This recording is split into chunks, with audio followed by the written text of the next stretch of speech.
दोस्तों हमारी आज की मूवी आपकी ही एक स्टोरी है। हाँ, अगर आप एक टीनेज लड़के हो तो, क्योंकि हर एक टीनेज लौंडा ये सारे कर्मकांड करता है जो मैं आज आपको बताने वाला हूँ। मतलब इस मूवी के डायरेक्टर ने आपकी लाइफ की स्टोरी चुरा ली है। मतलब आज की मूवी में हम दो ऐसे लौंडों को देखेंगे जो बस पूरे दिन सुबह शाम सुंदर सुंदर कन्याओं लड़कियों के बारे में सोचते रहती है, उनके साथ डुचुक डुचुक करने का प्लान बनाते रहती है। वो बस अपनी जिंदगी में चारों तरफ लड़कियों से घिरे रहना चाहती है और नई नई बंदियों के पीछे जाते रहते हैं ताकि वो उनसे सेट हो जाए। और डेफिनेटली मुझे पता है अगर आप एक लड़के हो और टीनेज हो तो डेफिनेटली आप भी ये सारे काम करते होगे, है ना? करते हो ना? सो वेल, ये था मूवी का intro. So now come to the movie story without any बकचोदी। मूवी की स्टार्टिंग में हम दो कपल को चुम्बन चाटे और डुपचुक करते हुए देखते हैं, पर तभी सडनली इन लड़कियों के हस्बैंड वहां आ टपकते हैं, जिस वजह से इन लड़कों को फटाफट से अपनी पैंटें चढ़ा के वहां से 9 11 होना पड़ता है। और अब उन लड़कियों के हस्बैंड भी इन लड़कों को पकड़ने के लिए इनके पीछे पड़े हैं और इन लड़कों को भागने की जगह नहीं मिलती तो ये टेरेस से ही सीधा नीचे जंप कर देते हैं और नीचे पूल में गिर पड़ते हैं। पर इन नल्लो बंदों की किस्मत तो देखो, इस पूल में गिरने के बाद भी जैसे ये ऊपर उठते हैं इनको चारों तरफ कन्याएं दिखाई देती और वो भी बड़ी हॉट, जिसे देख के आपका भी ईमान डोल उठे। और अब मैं आपको इन दोनों महान हस्तियों की, इस भाई का नाम है निक और इस दूसरे लौंडे का नाम है सोन। अपने हाई स्कूल में ये दोनों बड़े ही पॉपुलर फुटबॉल प्लेयर हैं और इन दोनों नल्लो लड़कों की बहुत सारी क्रश लड़कियां हैं, जिसमें एक जेनिफर भी होती है।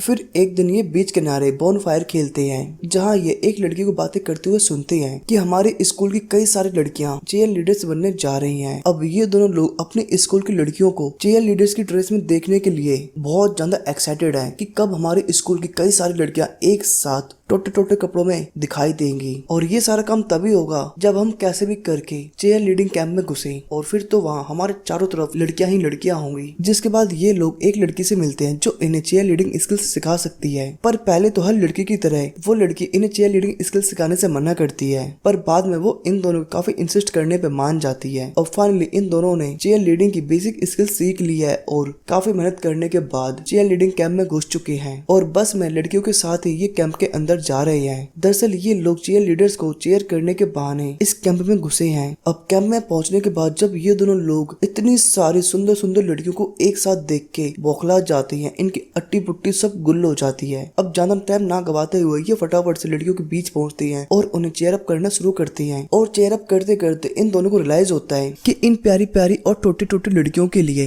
इन्हें चेयर अप करना काफी अच्छा लग रहा है, इसलिए ये लोग और पावर के साथ अपने स्क्वाड को चेयर अप करते हैं। फिर उसी रात सोन कार्ली नाम की एक लड़की से मिलता है जो बेहद ही सुंदर होती है यार, जिसे सोन पटाने की कोशिश करता है। पर कार्ली पहले से ही किसी रिक नाम के बंदे से सेट है और रिक अक्सर सोन को कार्ली से दूर भगाता रहता है, एक पॉजेसिव बॉयफ्रेंड की तरह, और इसी वजह से वो अक्सर सोन को कार्ली से दूर भगाता रहता है। अब बीतते दिनों के साथ साथ कार्ली भी सोन को पसंद तो करने लगी थी, लेकिन वो रिक को छोड़ नहीं पा रही थी। और इधर निक का भी एक लड़की के साथ टाका भिड़ा है जिसका नाम लोरा होता है। और लोरा कोई आम लड़की नहीं है बल्कि इस कैंप की कोच की वाइफ है। और हम देखते हैं कि जिस तरह इन लड़कियों को यहाँ चेयर लीडिंग के मूव सिखाए जा रहे हैं, ये सभी लड़कियां उन सभी स्टेप्स को काफी शिद्दत के साथ फॉलो करती हैं। साथ ही यहाँ मौजूद सभी लड़कियों को यही लगता है कि ये दोनों निल्ले आदमी इन्हें चेयर करने के लिए ही यहाँ आए हैं, पर असली सच तो आपको और हमें पता है व्यूअर्स, है ना। साथ ही यहाँ के कैंप कोच को ये दोनों लड़के बिल्कुल भी पसंद नहीं होते, क्योंकि वो जहाँ भी इन दोनों को देखता है ये उस समय किसी न किसी की चुम्मा चाटी कर रहे होते हैं। इसलिए वो कैंप कोच भी इन दोनों को यहाँ से वहाँ भगाता रहता है, चमकाता रहता है, इनकी बेइज्जती करता रहता है। लेकिन ये दोनों तो निहायत ही बेशरम लड़के होते हैं, इनको घंटा फर्क नहीं पड़ता। फिर एक शाम ये दोनों पास की एक लेक में नहाने जाते हैं, जहाँ बाकी लड़कियां भी नहाने आ जाती हैं। अब नहाते वक्त ये दोनों लोग अपने अपने क्रश के साथ हैं। साथ ही ये दोनों यहाँ अपने अपने पार्टनर के साथ चुम्बन चाटी करती हैं, पर बाकी लड़कियां इन दोनों को काफी मजाक बनाती हैं। जिसके बाद यही लड़कियां और कुछ जंगल के जानवर निक और सोन के कपड़े चोरी कर लेती हैं। जिसके बाद इन दोनों को अपनी हिज्जत छुपाते हुए नंगा पुंगा ही यहाँ से भागना पड़ता है। पर तभी सडनली इन दोनों के सामने कैंप कोच आके खड़ा हो जाता है और उनसे बोलता है, हाँ बेटा मुझे पता है तुम लोग ऐसे ही अच्छे लगते हो, क्योंकि तुम्हारा पूरे दिन यही तो काम है बिना कपड़ों के काम करना, तो अभी तुम किसकी लेन देन करके आ रहे हो। तो ये दोनों बेचारे मासूम बोलते हैं, जनाब हम तो चेयर लीडिंग स्किल सीखने गए थे।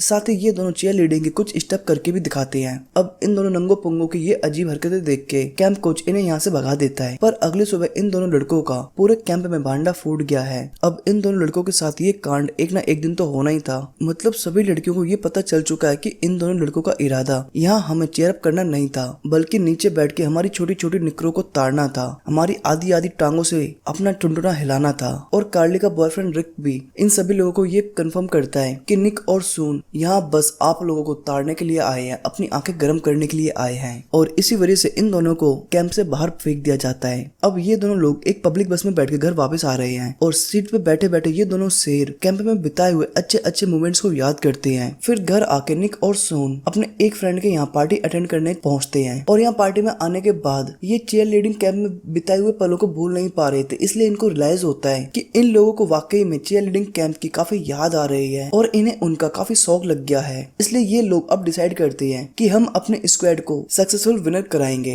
निक कहता भी है कि मुझे वापस से कैंप में जाना है, तो सुन बोलता है कि हमें तो कैंप से लात मार के भगाया गया है, तो हम दोबारा अंदर कैसे जा सकते हैं। फिर उसी रात ये दोनों लोग सभी से छुपते हुए लड़कियों के रूम में पहुंचते हैं और उन्हें मनाने की कोशिश करती हैं और बोलते हैं कि हम अपने स्क्वाड को जीतता हुआ देखना चाहती हैं, सो प्लीज हमें वापस आने दो। तो लड़कियां भी उनकी बात मान जाती हैं और ये उनसे अपनी पिछली सभी गलतियों के लिए माफी मांगते हैं। सो लड़कियों का दिल तो आपको पता ही है कितना सॉफ्ट होता है, तो इसलिए वो इन लड़कों को माफ कर देती है और कैंप में एंट्री दिलवा देती हैं। अब कैंप में प्रैक्टिस शुरू हो चुकी है। निक और सोन काफी पैशनेटली चेयर अप भी करते हैं। फिर एक दिन प्रैक्टिस करते हुए अपोजिट टीम की स्क्वाड लीडर के साथ चुंबन प्रक्रिया करते हुए देख लेती है और वो समझ जाती है कि उसका बॉयफ्रेंड रिक उसे चीट कर रहा है। अब ये नजारा देख के कार्ली रिक को चमकाती है और इधर निक और सोन ने अपना सारा अटेंशन, अपना सारा ध्यान अपनी टीम के रूटीन पे लगा रखा है और अब इन दोनों का स्क्वाड भी पहले से काफी बेटर हो गया है और इनके स्क्वाड ने अभी तक का सबसे बेस्ट परफॉर्मेंस दिया है और इनकी टीम फाउंटेन ऑफ ट्रॉय को काफी परफेक्टली प्रेजेंट करके दिखाती है। इसके बाद ये एक फेंटोर मैनुअर को परफॉर्म करने जाते हैं, पर सून यहाँ गलती कर बैठता है और वो पानी में जा गिरता है और ये देख के सारी चेयर लीडर लड़कियां फटाफट से सून को बचाने के लिए भागती हैं, पर वो थोड़ी देर में खुद ही ऊपर आ जाता है और उसे सही सलामत देख के सभी लड़कियां काफी खुश होती हैं और सून भी यहाँ से निकलते हुए चिल्लाता है लॉयंस। हालांकि इनका स्क्वाड सून की इस गलती की वजह से इस कंपटीशन को नहीं जीत पाया, पर इन्होंने पिछले साल से इस बार 10 पॉइंट ज्यादा गेन किए हैं। अब कार्ली ने भी रिक से ब्रेकअप कर लिया है और अब उसने अपना नया बॉयफ्रेंड सोन को नियुक्त किया है और इसी वजह से रिक सोन से लड़ने आता है और वो सोन को मारने लगता है, पर तभी उसका दोस्त निक आके उसे बचा लेता है और इधर निक को भी अपनी नई प्रेम का लोरा मिल चुकी है और मूवी के एंड सीन में हम इन दोनों लड़कों को अपने अपने लवर्स के साथ चुम्बन चाटे के साथ साथ संभोग क्रिया करते हुए देखते हैं और इसी नन्नू खड़े कर देने वाले सीन के साथ मूवी का एंड हो जाता है। सो थैंक्स फॉर वॉचिंग दोस्तों।